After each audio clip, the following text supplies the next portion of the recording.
본문에 의지해서 장로교회의 신앙과 역사, 장로교회는 무엇을 믿고 장로교회의 정치체제는 어떠하고 장로교회의 지금까지의 역사, 한국교회의 장로교회의 역사는 어떠한가.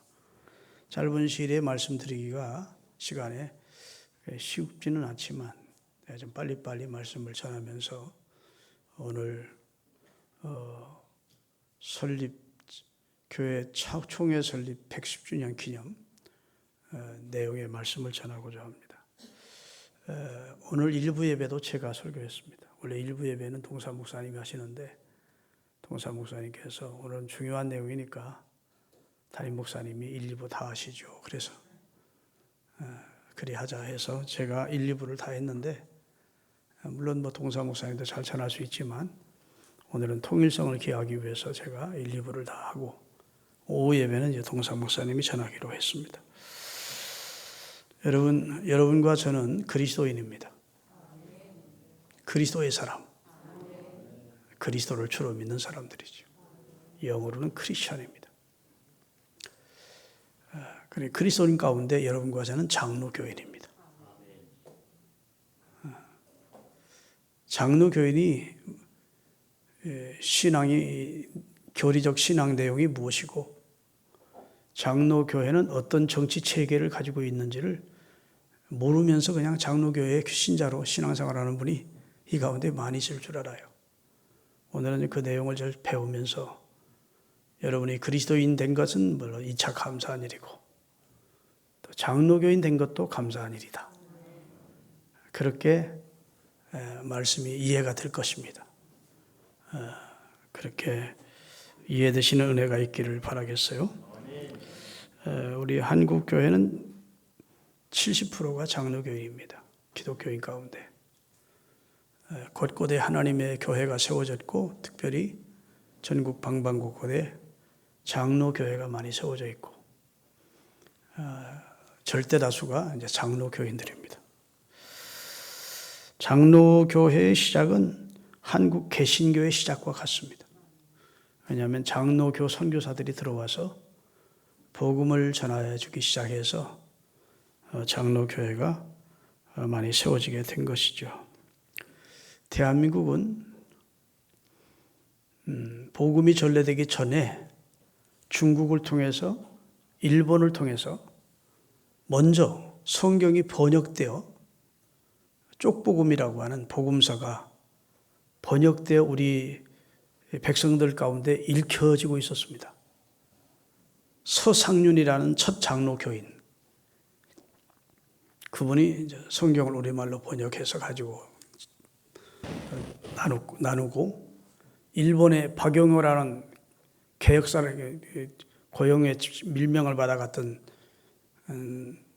그 단원 가운데 한 분이 이수정이라는 사람이 또 일본에 전래된 기독교 복음의 쪽복음을 또 우리말로 번역을 해서 당시 우리나라 백성들 가운데 일부는 성경을 읽는 상태에서 1984년 미국의 의료 선교사인 알렌이라는 분이 우리나라의 의료와 복음을 가지고 선교를 온 것입니다. 그때는 대원군의 세국 정책을 통해서 기독교는 야소교라 해서 쌍놈의 종교고 조상도 모르는 종교고 절대로 받아들여서는 안 될 그런 혹세무민한 종교라 해서 먼저 들어왔던 천주교인들을 단두대에서 목을 엄청나게 절두산에서 잘라 죽였고 개신교인들이 들어오는 건 더더군다나 이제 막는 그런 입장을 취하고 있었습니다. 근데 그때 민비와 대원군의 시아버지와 며느리 간의 알력이 굉장히 심했었고 이제 대원군이 약간 정치적인 힘을 잃었을 때 고종과 민비가 정권을 잡고 활동할 때 민영익이라고 하는 민비의 조카가 정권의 실세였습니다. 그런데 정적들의 공격을 받아서 도저히 살 수 없도록 참상을 입었어요. 민비에게는 너무도 큰 충격이었고 손실이었습니다. 가장 믿었던 조카, 정치적으로 자기에게 힘이 되던 민영익이 죽게 생긴 거예요. 그런데 서양 선교사였고 의사인 알렌이라고 하는 선교사가 제가 살려보겠습니다. 그런 거예요. 고종 황제에게, 민비에게 제가 살려보겠다. 그리고 서양 의술로 다 수술하고 꼬매고 항생제를 주고 그래가지고 다 죽어가던 민혁이을 살려낸 겁니다. 그러니까 고종의 입장에서나 민비의 입장에서는 알렌이 그렇게 고마울 수가 없죠. 그때 사절단을 만들어서 미국에 보내고 소원하는 건 다 들어주겠다 하니까 각하 제가 소원하는 것은 조선 사람들이 너무 병들었고 무지한데 그들을 치료해 주는 일을 하고 싶습니다. 그래서 제중원이라고 하는 병원이 만들어진 게 아닙니다. 그것이 나중에 세브란스 병원의 전신이 되죠. 세브란스라고 하는 신실한 미국 기업가 기독교인이 세브란스 병원을, 제중원을 발전시켜 세브란스 병원을 만든 거예요. 그 1884년에 알렌 선교사님이 들어왔고, 그래서 복음에 대해서 어느 정도 조금은 좀 마음의 문을 열고 있을 때 1885년 4월 5일 날 부활절 날 아침에 제물포항인 인천항을 통해서 언더우드 선교사가 미국 북장로교회 파송을 받아서 우리나라 인천항에 발을 디디게 된 거예요. 그때 같이 들어온 사람이 감리교 선교사였던 벤셀러 선교사입니다. 그 언더우드 선교사가 들어와서 첫 번째 세운 교회가 세문안 교회이고, 서상윤이라고 하는 복음을 먼저 받은 사람이 이미 먼저 황해도 소래에다가 소래교회를 세워놓은 상태였고, 그 다음에 공식적으로 언더우드 선교사를 통해서 교회가 처음 세워진 것이 저 신문로 광화문 옆에 있는 세문안 교회가 제일 먼저 세워졌고, 그 다음에 정동교회, 연동교회, 승동교회, 평양의 장대인교회 이런 교회들이 세워지면서 한국 교회가 뿌리를 내리기 시작한 겁니다. 할렐루야. 그 당시만 해도 우리나라가 얼마나 무지와 미신에 쩔어 있었던지, 또 가난했던지, 우상숭배인 걸 심각하게 했던지, 이로 형편없는 그런 참 양반과 이 상놈의 사상으로 쩌들어 있고, 어디 하나 손댈 데가 없을 만큼 그만큼 어두운, 칠흑같이 어두운 땅이었는데, 하나님께서 보내신 그들을 통해서 복음의 여명이 비치게 하신 것입니다. 아멘. 그들이 와서 교회만 세운 것이 아니고 학교를 세웁니다. 연세대학교를 세우고, 감리교에서는 배제학당, 배제대학교를, 배제고등학교를 세우고, 숭실대학교를 세우고, 곳곳에 학교를 세웠어요. 두 번째로 곳곳에 무지한 우리 조선 사람들을 치료해 주겠다고 병원을 세웠어요. 복음병원, 재생병원, 수많은 연세대학 병원, 지방에도 가보면 다 전주 예수병원, 병원들이 세워집니다. 그래서 많은 사람들을 치료하는 일이에요. 의료사업, 봉사사업이죠. 그 다음에 그 당시 우리나라에 너무 가난한 사람도 많고 고아도 많고 그랬어요. 그래서 봉사사업을 하는 거예요. 미국 선교부에서 우리 대한민국에 고아원을 많이 세워줬습니다.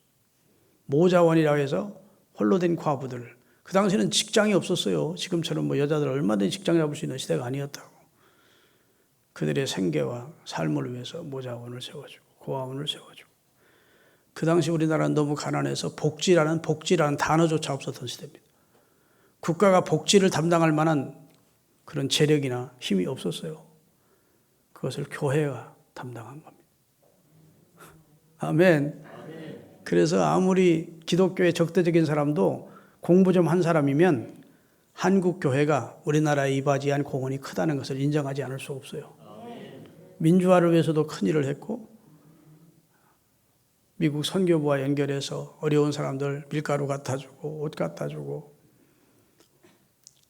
그 다음에 입양 사업에서 우리나라 고아원들 미국으로 입양시켜주고, 얼마나 귀한 일 많이 했습니다. 학교 세워서 무지몽매한 문맹자들을 퇴치하고, 시골에도 교회가 세워지면 꼭 세워지는 게 있었습니다. 재건학교라고 해서 밤에 야간학교를 세워놓고 목사님들이 가가교계를 가르쳤다. 그때는 진짜 성경 못 읽는 사람들이 엄청 많았습니다. 모르시는만. 그렇게 많았어요. 그런데 교육 사업하지, 병원 통해서 의료봉사하지, 그 다음에 또 어려운 사람 돕는 모자원, 고아원 하지, 그 다음에 민주화 운동에 선봉에 서고 이러면서 우리나라 발전에 크게 기여를 했지요. 그러다가 이제 평양에 1901년에 평양신학교라고 하는 총회신학교가 세워졌고 7년 후에 9명의 목사가, 대한민국 목사가 배출이 되면서 우리 대한민국이 이제 선교사님들이 통해서만 복음을 듣다가 이제 한국 신학교육을 받은 대한민국 사람들이 복음을 전하면서 더 교회가 탄탄해지기 시작합니다. 그러다가 1919년 뭐가 있었죠? 우리나라에 3.1운동이 있었습니다. 그때는 일자의 강점기에 있었으니까 3.1운동이 생명을 건 운동이었어요. 그때 예수 믿는 사람이 2%도 안 됐어요. 전체 인구의 2%가 뭐예요? 1% 조금 넘었어요. 100명 중에 1명 꼴도 예수를 안 믿었는데 31명의 그 3.1운동의 그 지도자들이 31명 중에 16명이 우리 기독교인이었다고요. 대한민국 조선 초기와 그 다음에 한국 초기에는 기독교인들이 힘이 대단했습니다. 영향력이 대단했어요. 이승만 기독교 장로, 김구, 이상제, 조만식 뭐 다 걸출한 인물들이 다 기독교인들이었어요. 참 자랑스러운 일이지요. 그러면서 YMCA를 세우고 이상제 시장이 그러면서 우리 대한민국이 이제 점점 기독교인이 늘어가다가 1970년대에는 1,100만까지 이르렀어요. 그러다가 요 근래 교인들이 좀 줄면서 마이너스 성장이라고 하는 저 안타까운 요새는 한 800만 정도로 교인이 줄었다 이렇게 생각하고 앞으로 더 지금 상태로는 보면 더 교인이 줄 것 같다. 코로나19가 마치 교회가 퍼뜨린 것처럼 막 모독하면서 교회는 참으로 상식 밖의 집단이구나 이렇게 생각을 하고 교회를 다니던 사람들조차 교회를 부끄럽게 여기는 젊은이들이 많아지면서 요즘 젊은이들이 교회를 잘 안 와요. 이런 나쁜 프레임이 교회에 씌워졌어요. 교회가 행하는 좋은 일은 잘 알려지지 않고 교회의 문제점만 가지고 시비를 거는 거예요. 여러분 대한민국의 좋은 사업, 복지 사업, 이런 남을 돕는 사업은 우리 개신교회가 75% 합니다. 천주교회가 약 20%도 안 합니다. 그 다음에 다른 종교가 한 5% 정도 해요. 근데 천주교회는 굉장히 좋은 사업을 많이 하는 교회고 개신교회는 좋은 사업을 안 하는 줄 아는데 이게 통계적으로 문공부에서 옛날에 나온 거 통계예요. 개신교가 제일 많이 합니다. 근데 오른손이 하는 거 왼손이 모르게 한다고 개신교는 그렇게 강구하지 않습니다. 개교회별로 합니다. 천주교처럼 이렇게 모아가지고 단위를 하지 않고 개교회별로, 교회별로 하니까 그렇게 소문도 안 나고 은밀하게 하는 거라는 것이 주님의 말씀이라 은밀하게 해서 그렇지 교회가 좋은 일 많이 하죠. 아니 우리 교회도 여기 어려운 사람들 4년 동안 점심 식사 대공했잖아요. 그거 소문 안 납니다. 그래도 하는 거죠. 하나님 기뻐하네요. 믿습니까? 그러다가 지금 한국교회 총회가 언제 만들어졌냐면 아까 말씀드린 대로 1912년에 총회가 만들어졌고 올해가 2022년이니까 110주년이 되는 것입니다.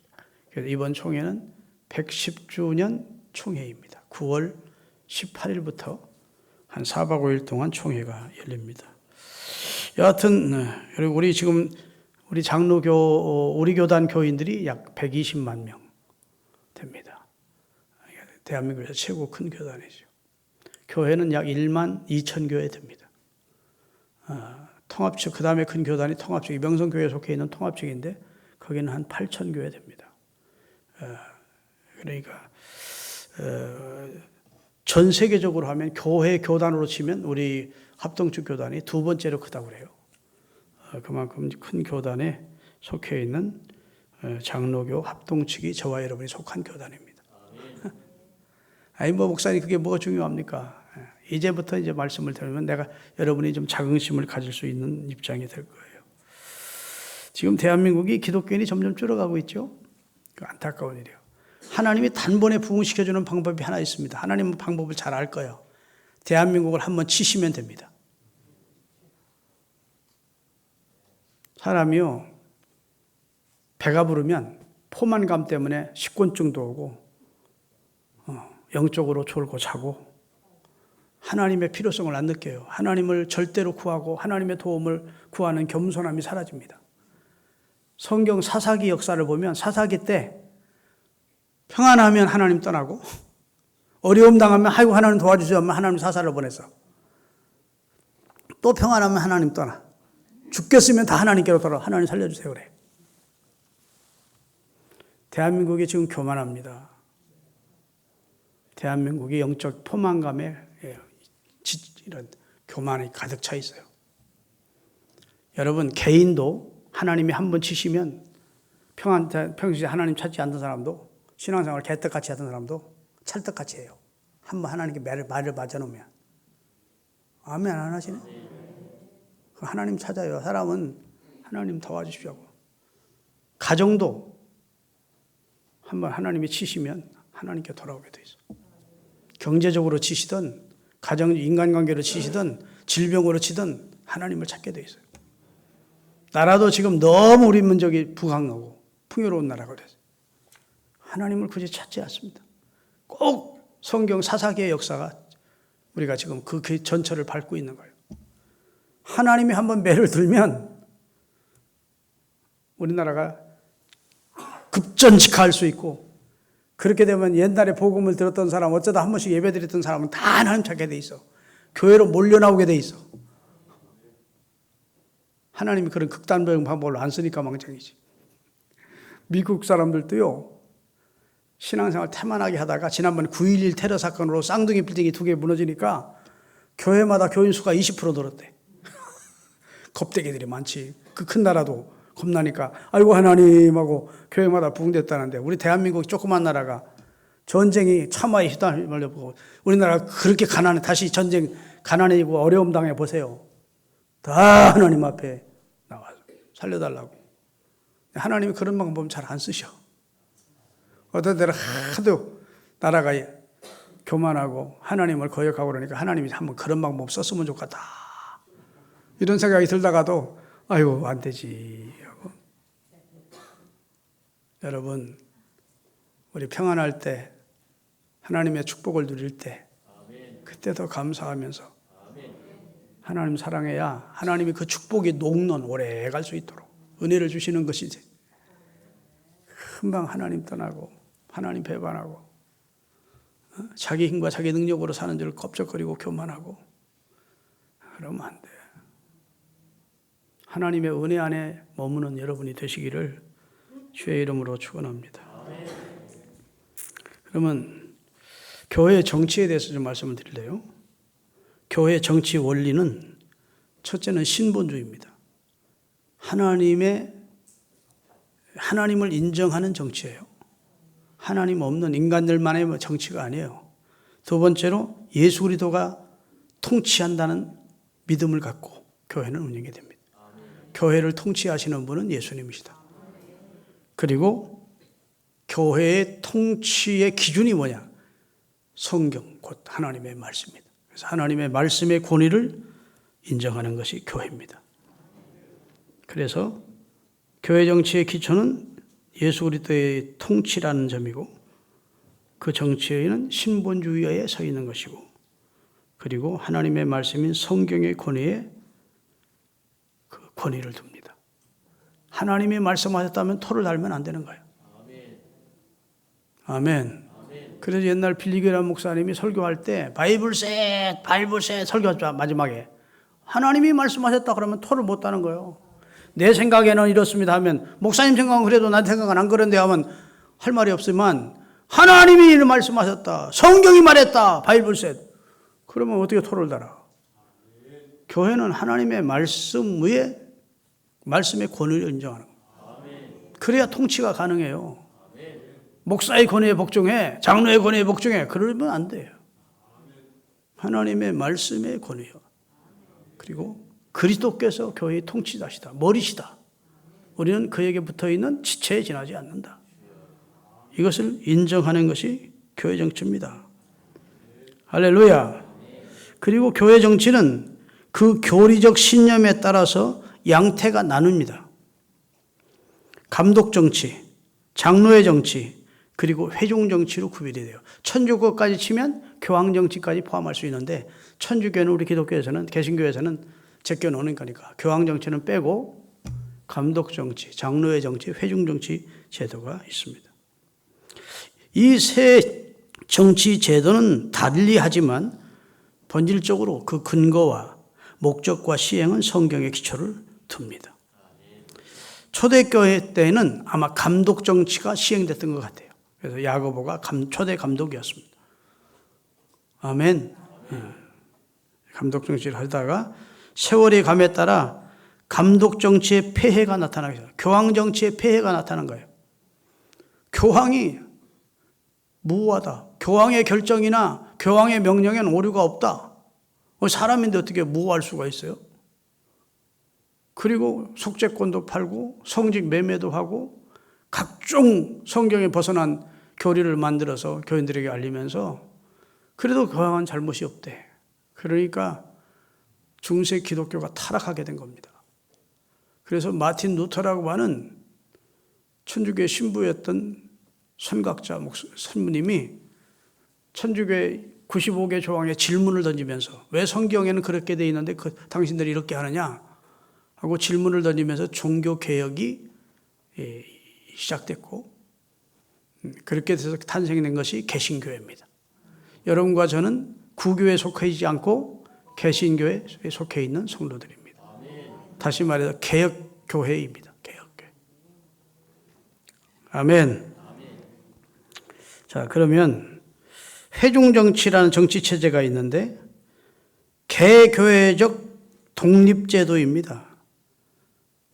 서울신흥교회가 만약 회중정치 제도를 받아들인 교회이면 우리 교회를 누구도 타치할 수 없습니다. 노회, 노, 총회, 노, 이웃교회, 노, 어떤 데서도 노회, 이 교회를 타치할 수 없습니다. 그것이 이제 회중정치입니다. 각기 개체 교회들이 자기 교회의 문제를 자체 처리하는 겁니다. 자율적 제도를 받아들인 겁니다. 목회자를 초청하는 것도, 초빙하는 것도, 목회자를 초빙을 해제하는 것도, 교회 재정을 운영하는 것도, 그 다음에 교회 모든 프로그램을 자체적으로 하여 외부에서 간섭할 수 없습니다. 그게 이제 회중정치 제도예요. 유럽의 재침례교, 영국의 독립교회, 미국의 침례교가 많이 이런 회중정치 체제를 받아들인 겁니다. 그 다음에 두 번째로 감독정치 체제가 있어요. 감리교를 떠올리면 됩니다. 모든 행정제도의 중심의 위치에 누구를 두었냐? 감독을 둡니다. 감독. 감독에게 권한을 행사하도록 정치체제를 만들었어요. 그래서 천주교보다는 좀 덜하지만 사실은 감독에게 굉장히 전권을 부여한 정치체제가 감리교입니다. 그래서 감독은 자신의 산하에 있는 모든 교회들의 직책을 임명하기도 하고 교인, 목회자를 이쪽 교회로 보내기도 하고 저쪽 교회로 하기도 해요. 마치 문교부에서 선생님을 저쪽 학교로 전근하고 저쪽 전근하듯 그렇게 할 수가 있는 데가 감리교입니다. 감리교에 속해 있는 모든 산하단체의 모든 것들이 거의 다 감독의 영향하에 있도록 그렇게 정치체제를 만들었어요. 이것은 이제 영국의 개혁교회 후에 이제 감독 정치가 종교 개혁을 단행한 후에 감독 정치가 많이 있었습니다. 그 다음에 이제 장로의 정치입니다. 여러분과 제가 속해 있는 장로교회 정치. 장로의 정치는 불완전한 한 인간에게 교회 전권을 맡길 수 없다는 겁니다. 목사도 불완전하다는 거예요. 긍정하시죠? 목사의 결정이나 판단이나 생각이 불완전하다는 거예요. 목사가 선한 분이고 신실한 분이고 그 다음에 성경에 입각한 분이고 가르치는 것도 복음주의 신앙을 가지고 잘 가르치고는 문제가 없지만 목사가 조금 문제가 생겨가지고 성경에 빛나는 이단적인 설교도 하고 그 다음에 교회를 자기 욕심대로 이끌어가고 뭐 이런 거면서 문제가 있다. 그러면 교회 전체가 문제가 되잖아요. 그러니까 한 사람에게 전권을 줘서는 안 된다는 겁니다. 그게 이제 장로의 정치 체제예요. 그래서 교인들이 교회의 주인이야. 아멘. 장로의 정치에서 민주주의가 만들어졌습니다. 장로의 정치 체제가 그 틀에서 민주주의가 민주주의에서 장로교회가 나온 게 아닙니다. 민주주의가 만들어진 지는 불과 얼마 안 됐어요. 이 역사계에. 근데 장로교회가 만들어진 것은 1500년대에 만들어진 후반부예요. 요한 칼빈이라고 하는 종교 개혁자에 의해서 장로의 정치가 만들어진 거예요. 대한민국의 헌법 제1장 1조가 어떻게 됩니까? 1조예요. 대한민국의 주권은 국민에게 있고 모든 권력은 국민으로부터 나온다 이렇게 되어 있습니다. 대한민국의 주권이 대통령에게 있지 않습니다. 대한민국의 주권이 장관들에게 있는 게 아니에요. 대한민국의 주권은 국민에게 있습니다. 그래서 우리 대한민국은 대의 민주정치를 택한 겁니다. 대의라는 말은 대신 우리 모두가 참정권을 가지고 투표를 할 수 있는 자격이 있어요.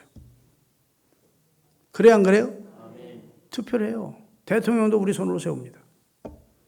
그 다음에 모든 주권이 우리에게 있으니까 우리가 대한민국 국민이고 내가 이 나라의 주인이니까 내가 이 나라를 중요한 결정을 해야 돼요. 그런데 내가 직장도 다니고 가정생활도 해야 되는데 내가 늘 대통령하고 마주 앉아가지고 회의할 수가 없어. 그러니까 우리 지역의 대표자로 국회의원을 우리가 뽑아서 당신이 행정부 수반인 장로인 대통령과 협의해서 이 나라를 국회의원이 돼서 잘 이끌어달라고 구성해 준 것이 의회입니다. 아시겠죠? 자, 그 말은 우리 장로교 법 제1장 1조가 교회의 주권은 교인에게 있고 모든 권력은 교인으로부터 나온다. 이렇게 돼 있어요. 그것을 민주주의가 본따서 그렇게 헌법을 만든 겁니다. 여러분, 우리 교회 주인은 제가 아니에요. 우리 교회 재산 내가 하나 손댈 수 없습니다. 당회와 결의해서 당회가 허락지 않으면 내가 어떤 재산도 손댈 수 없어요. 저는 여기 월급쟁입니다. 교회가 주는 예산 안에서 1년에 한 번씩 예산을 책정하면 월급을 받아. 아멘. 네. 그래서 무슨 세습인 이런 얘기를 하는데 뭐 아들이 지금 이거는 이병철이나 그런 건 재산을 물려받는 겁니다. 북한에 그 누구도 전 재산을 물려받아요. 북한 모든 걸 물려받는 거예요. 그래 세습이지만 기독교는 세습이 아니에요. 사역을 물려받는 거예요. 일을 물려받는 거예요. 일, 직임을. 후임 목사가 들어와서 교회 재산 다 팔아먹을 수 있냐? 절대 안 됩니다. 쇠고랑 차는 거예요. 교회의 주권은 누구에게 있어요? 교인에게 있고 모든 권력은 교회로부터 나와. 교인으로부터. 그래서 교인들이 투표해서 그것도 한두 명 투표하면 안 돼요. 3분의 2 이상, 세례교인 3분의 2 이상이 이분은 우리를 대표해서 우리 교회를 위해서 일할 수 있는 목사와 함께 이 교회를 이끌어 치리할 수 있는 좋은 분이다. 자격이 되는 사람에게 장로 투표를 하게 해서 공동해서 그분을 장로로 세워. 노예 시험을 치러가지고 노예가 와서 장로로 세워. 담임 목사와 함께 당회를 구성해서 당회가 형성돼서 교회를 치리하게 하는 정치 제도를 택한 겁니다. 아시겠죠? 그게 대의 민주정치예요. 그래서 교회의 주권이 교인에게 있게 한 정치입니다. 믿으시면 아멘. 그러면 장로님은 많이 세워지고 어떤 교회는 장로가 20명, 30명 되잖아요. 목사님은 한 분밖에 없잖아요. 당회는 언제나 당회장이 하나입니다. 목사가. 장로님들은 30명도 있고 어떤 교회는 50명, 100명도 넘는 교회가 있어요. 그럼 장로님들이 똘똘 뭉치면 목사님들이 이런 일을 하고자 해도 할 수 있어요, 없어요? 반대하면 못하는 거예요. 근데 목사님은 그런 일을 하고 싶지 않은데 장로들이 똘똘 뭉쳐가지고 예를 들어서 20대 1로 목사님은 반대하면 할 수 있어요, 없어요? 그렇게 하면 안 되잖아요. 그래서 총회는 법을 만들 때 목양권 1, 치리권 1을 대등하게 했습니다. 목회자는 목양권을 가지고 있어요. 목양권과 치리권을 동시에 가지고 있는 사람이 목사 장로고 그 다음에 치리권만을 부여받은 사람이 장로, 치리장로입니다. 아멘.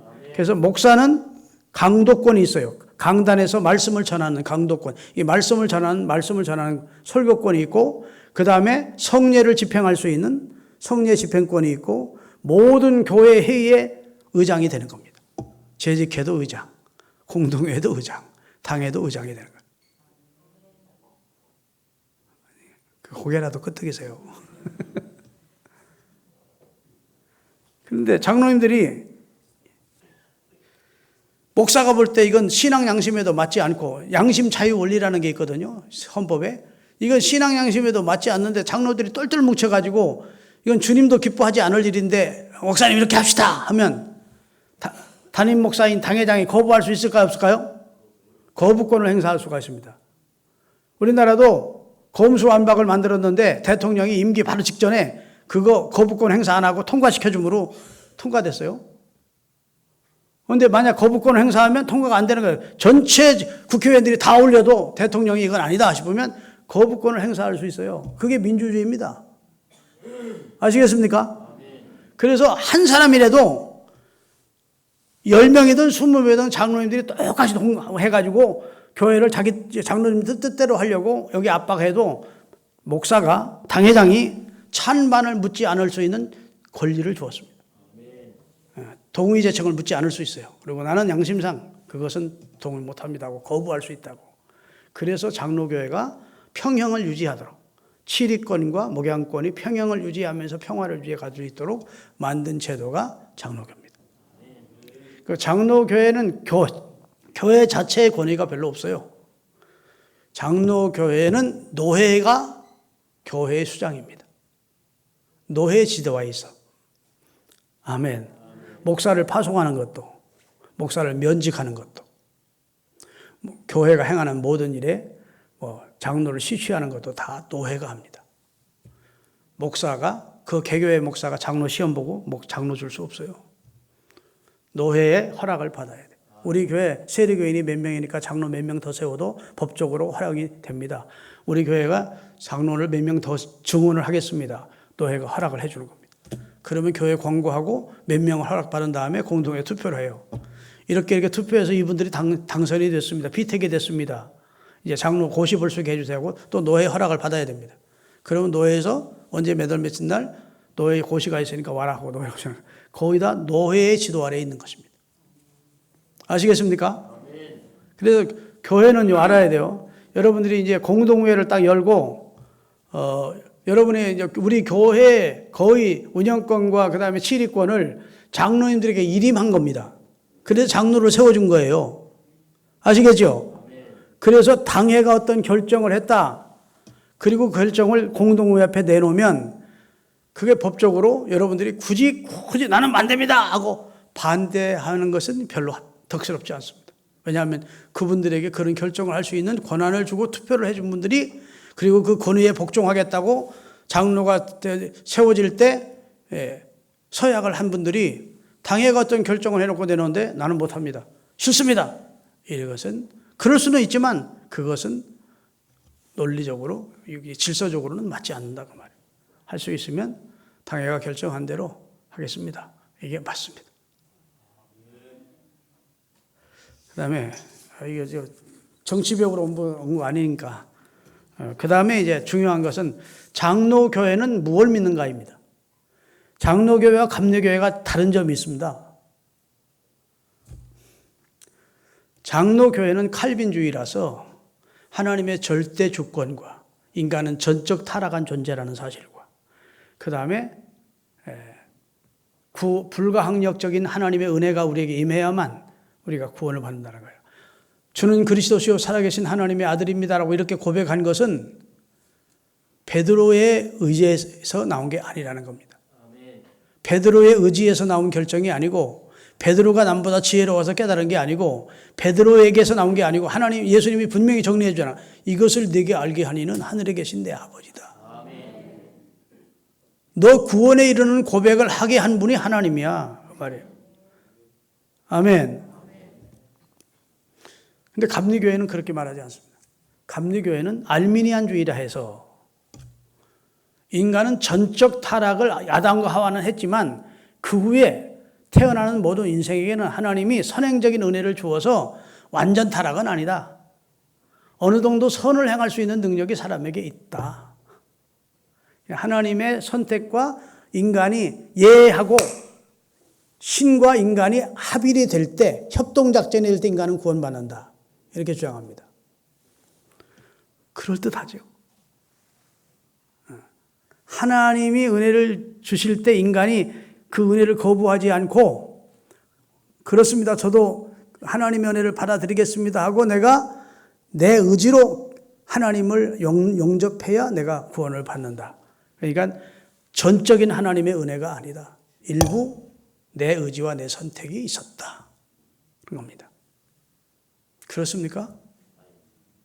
성경은 예수 그리스도를 주로 영접하게 하고 고백하게 하시는 분도 성령의 조명이 하나님의 도움이었다는 거예요. 오늘 본문이 그 얘기예요. 자연인 나, 완전히 중생하지 않은 나는 어떤 방법을 통해서든 예수 그리스도가 내 구주라는 사실이 믿어지지 않고 내가 어떻게 선하게 살고자 해도 나는 선하게 살 수 없는 본질상 진노의 자녀이고 허물과 죄로 죽은 존재라는 겁니다. 그런데 나를 구원하기 위해서 내가 한거할 수 없는 강력한 하나님의 은혜가 우리에게 임해서 내가 그리스도 예수를 영접하게 됐다는 겁니다. 그래서 내가 칭의 받은 백성이 됐고 하나님의 아들, 딸이 된 것입니다.